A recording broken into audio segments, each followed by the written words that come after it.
प्रदेश में इस बार मानसून ने समय से पहले दस्तक दे दी है और इसके साथ ही किसानों ने खेतों में बुआई की तैयारियां भी शुरू कर दी। लेकिन छत्तीसगढ़ के किसानों के सामने अब एक बड़ी चिंता खड़ी हो गई है। खरीफ सीजन के लिए जरूरी डीएपी खाद की भारी किल्लत सामने आ रही है।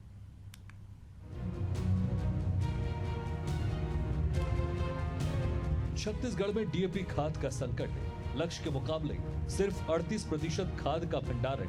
डीएपी की जगह वैकल्पिक खाद पर जोर। अधिक दाम में बेचने पर होगी सख्त कार्रवाई।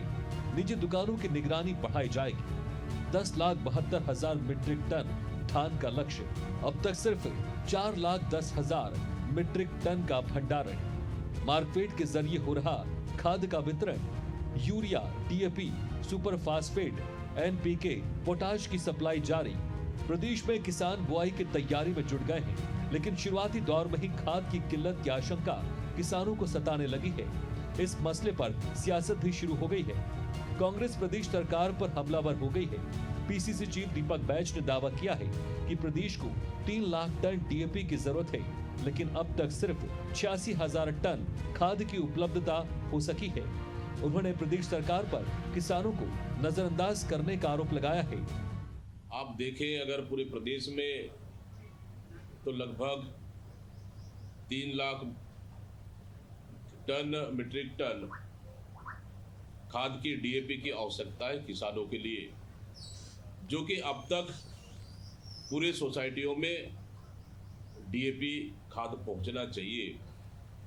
लेकिन दुर्भाग्य है कि 86,000 ही टन अभी तक सोसाइटी में पहुंच पाई है। इससे कहीं न कहीं किसान चिंतित है।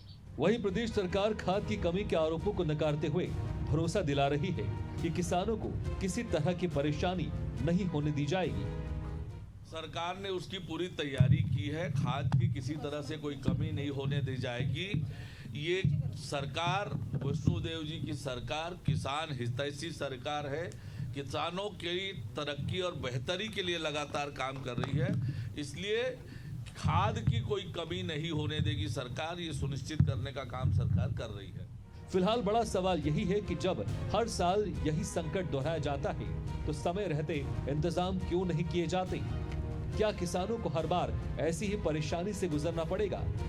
देखना होगा कि खाद संकट से जूझ रहे किसानों को राहत कब तक मिलती है।